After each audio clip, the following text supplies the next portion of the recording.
Fut un temps, plus ou moins lointain, où j'étais accro à Facebook.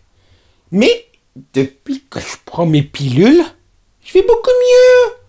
Du coup, je me suis dit, et pourquoi ne pas essayer de trouver des profils étranges sur ce réseau social?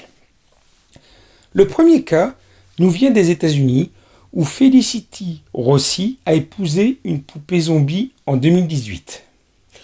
Felicity explique que Kelly lui avait été offerte par son père lorsqu'elle avait 13 ans, et ce n'est qu'à l'âge de 16 ans qu'elle a commencé à ressentir des sentiments amoureux pour elle. Bien qu'elle ait eu des copains dans le passé, ils ne lui ont jamais fait ressentir ce qu'elle ressentait pour sa poupée. Felicity a donc décidé d'épouser Kelly lors d'une cérémonie en plein air dans la maison de son grand-père à Rhode Island.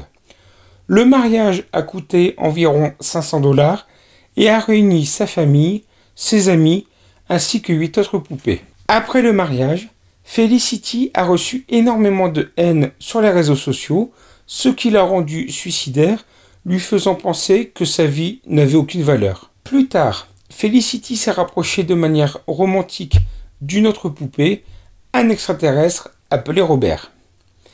Felicity explique que Robert la protège et qu'il ne supporte pas que quelqu'un s'en prenne à sa famille. Kelly est d'accord avec cette relation et Felicity n'a pas l'impression de la tromper vu que Robert et Kelly sont de très bons amis. Felicity n'a pas l'intention de recommencer à sortir avec des humains, sauf si cette personne accepte les poupées, parce qu'elle ne les abandonnera. Le 31 juillet 2017, un message anonyme a été publié sur 4chan. Le message dit « J'étais sur Facebook et je suis tombé sur un post un peu dérangeant. Une femme y expliquait qu'elle voulait être incinérée devant son mari ou quelque chose du genre, et aussi qu'elle avait parlé d'une de ses amies, Suzy. Ça m'a semblé étrange, alors je suis allé sur son profil Facebook pour savoir ce qui est arrivé à cette femme. Et c'est là que ça devient encore plus étrange. J'ai immédiatement remarqué qu'elle n'avait même pas posté de statut ou téléchargé de photos, alors j'ai pensé que c'était un faux compte. Puis j'ai vu sa liste d'amis. Oritchev n'avait pas d'amis. La seule personne qui figurait sur cette liste était elle-même, principalement avec une photo d'elle ou avec des photos modifiées. Après une analyse plus approfondie, il y a quelques statuts publiés dans les profils liés à ceux d'Ori, comme par exemple une longue liste de hashtags sans aucun sens logique, mais aussi des images terrifiantes d'animaux morts. Ce profil Facebook, et les autres profils qui y sont connectés, avaient du contenu qui aurait pu nous faire penser qu'Oritchev n'était pas tout à fait en bonne santé ou que quelqu'un d'autre se cachait derrière ce profil. L'utilisateur de 4chan a tenté d'envoyer un message en privé à Ori, demandant si tous les comptes étaient vraiment les siens. La réponse est sans équivoque. Oui.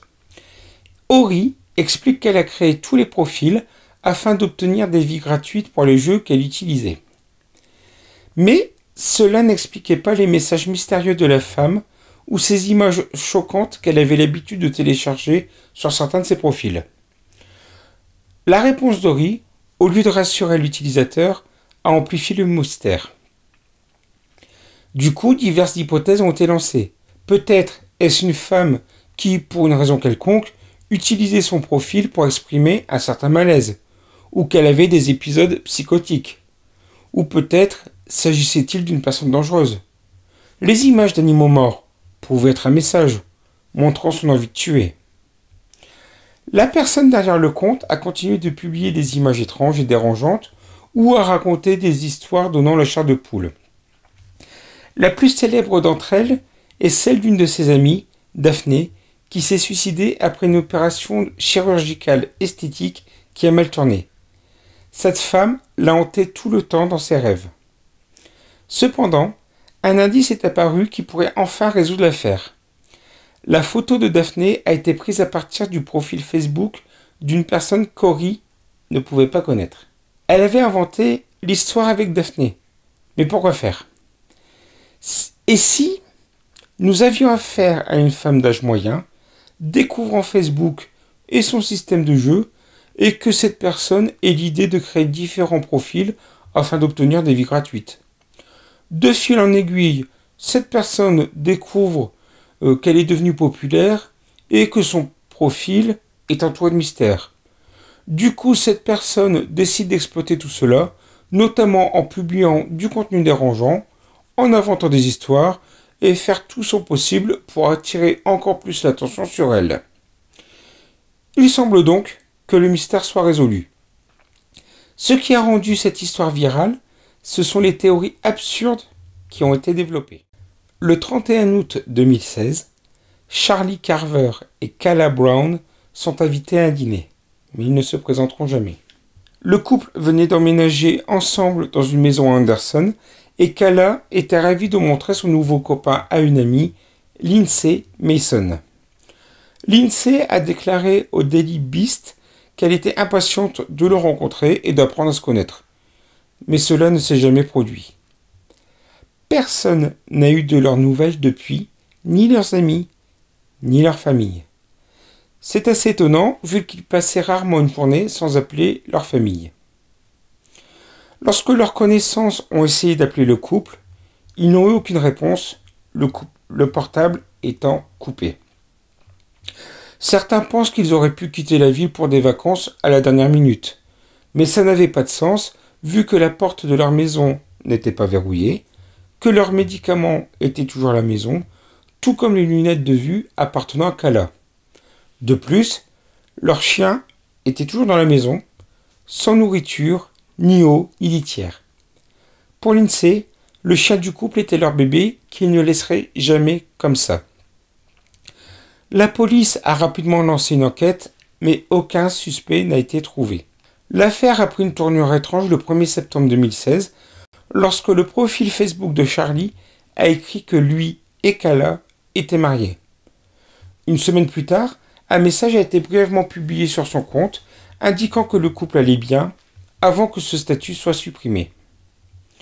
Puis soudain, le profil de Charlie a multiplié le nombre de posts, comme si il avait été piraté. Il semblerait que ce soit du spam, mais de nombreux messages étaient liés au couple.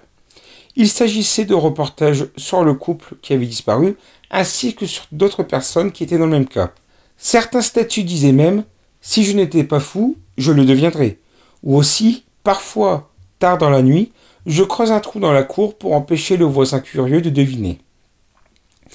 Le 1er octobre 2016, un utilisateur a commenté l'annonce du mariage du couple en disant « Où diable est Kala Brown ?» auquel le compte de Charlie a répondu « Kala est avec son mari Charlie ». La mère de Charlie, Joanne Shiflett, a déclaré à NBC que tout ce qui avait été publié sur le compte Facebook de Charlie amène les gens à penser qu'ils ont été retrouvés, mais que ce n'est pas le cas. Le compte de Charlie semblait également envoyer des messages à des amis, comme par exemple « Je manque à tout le monde, nous sommes bien tous les deux, il n'y a qu'une seule personne qui sait où nous sommes ». L'enquête n'a pas été close, les familles souhaitant juste qu'ils rentrent, peu importe pourquoi ils ont disparu. Je reviens rapidement en off, car je ne sais pas comment j'ai fait pour louper l'info, mais il se trouve que Kala et Charlie ont été retrouvés.